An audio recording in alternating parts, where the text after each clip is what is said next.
శ్రీకాకుళం జిల్లాలో స్థానిక సింహద్వారం మెడికవర్ దగ్గరలో నూతన little master children diagnostic hospital ప్రారంభోత్సవం శనివారం ఘనంగా జరిగింది. ఈ ప్రారంభోత్సవంలో హాస్పిటల్ యాజమాన్యం doctor Avinash Amit MBBS, doctor Swathi Vasanthi MBBS పాల్గొన్నారు. వీరి చేతుల మీదుగా ఘనంగా ఈ హాస్పిటల్ ప్రారంభోత్సవ కార్యక్రమం ఘనంగా జరిగింది. ఈ సందర్భంగా వారు మాట్లాడుతూ శ్రీకాకుళంలో ఈ హాస్పిటల్ ని ప్రారంభించడానికి కారణం చిన్నపిల్లలకు మెరుగైన వైద్యం అందించాలని మా యొక్క ముఖ్య లక్ష్యంతో ఈ హాస్పిటల్ ప్రారంభోత్సవం చేయడం జరిగిందని వారు అన్నారు. చిన్నపిల్లలు డాక్టర్ అంటారు కదా, చిన్నపిల్లల తర్వాత ఇంకా సూపర్ స్పెషాలిటీ అంటూ ఉంటుందన్నమాట. అది యాక్చువల్లీ చాలా తక్కువ సీట్లు ఉండడం వల్ల చాలా మందిలో అవగాహన లేదు. దాన్ని ఏమంటారంటే నియోనెటాలజీ. నియోనెటాలజీ అంటే ఏంటంటే న్యూ బోర్న్, చిన్నపిల్లలు పసికందలు పుడతారు కదా, వాళ్ళని మామూలుగా అయితే పీడియాట్రిషియన్స్ చిన్నపిల్లల డాక్టర్ హ్యాండిల్ చేస్తారు. కానీ ఆ చిన్నపిల్లల డాక్టర్ చేసే కోర్సులోని న్యూ బోర్న్ల గురించి ఎక్కువ ఉండదన్నమాట. సో అదొక స్పెషాలిటీ. లైక్ జనరల్ మెడిసిన్ వాళ్ళు మొత్తం చూడగలరు, గుండె ఎలా చూస్తారు అన్నీ చూస్తారు, కానీ గుండెకి సంబంధించి ఒక డాక్టర్ ఉంటారు.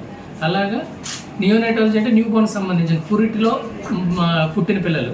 అంటే ఎవరెవరు ప్రాబ్లమ్స్ వస్తాయి, పురిటిలో పుట్టిన పిల్లలు అందరికీ ప్రాబ్లమ్స్ రావు. కొంతమంది పిల్లలు అంటే ప్రతి 10 మందిలో ఒక పిల్లలకు ప్రాబ్లం ఉండడానికి అవకాశం ఉంటుంది.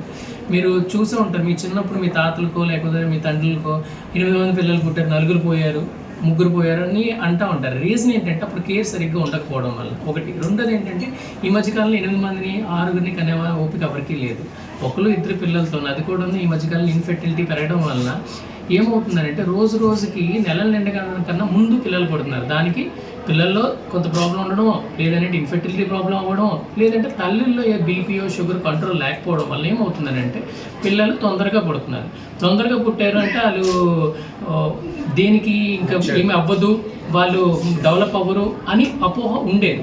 అది అపోహ మాత్రమే, అది వాస్తవం కాదు. ఎందుకు అనంటే పొట్టలో ఉండాల్సిన వాళ్ళు బయటకు వచ్చారు, వాళ్ళకి అన్ని పాటలు ఫామ్ అయ్యాయి, కానీ అవి పని చేయకపోవచ్చు. లైక్ 1వ తరగతి అబ్బాయికి 10వ తరగతి ఎగ్జామ్ పేపర్ ఇచ్చినట్టుగా 5 నెలల్లో 6 నెలల్లో పుట్టిన పిల్లల్ని నువ్వు గాలి తీసుకో, పాలు తాగంటే తాగలేదు. ఎందుకంటే వాడికి పొట్ట ఉంది, గుండె ఉంది, కానీ పని చేయలేదన్నమాట. వాడి శక్తి మేరకు మాత్రమే చేయగలడు. అలాంటి బేబీస్ని కేర్ చేసే విభాగమే నియోనెటాలజీ. సో నియోనెటాలజీ ఇప్పటికీ చాలా తక్కువ మంది ఉన్నాం అన్నమాట. ఈ వైజాగ్ డిస్ట్రిక్ట్లో 1-2 ఉంటారు. మళ్ళీ మిస్ అయితే మళ్ళీ మీకు విజయవాడ వరకు. చిన్న చిన్న ఊర్లో ఏంటంటే పీడియాట్రిషియన్సే హ్యాండిల్ చేయాల్సి వస్తుంది, ఎందుకంటే అవకాశం ఇంకా లేదు కాబట్టి. సో దీనివల్ల ఏమవుతుందంటే కొంతవరకు కేర్ జరుగుతుంది, ఫర్దర్గా కొద్దిగా ఇబ్బంది వస్తే సిటీలు పంపించాల్సిన అవసరం వస్తుంది.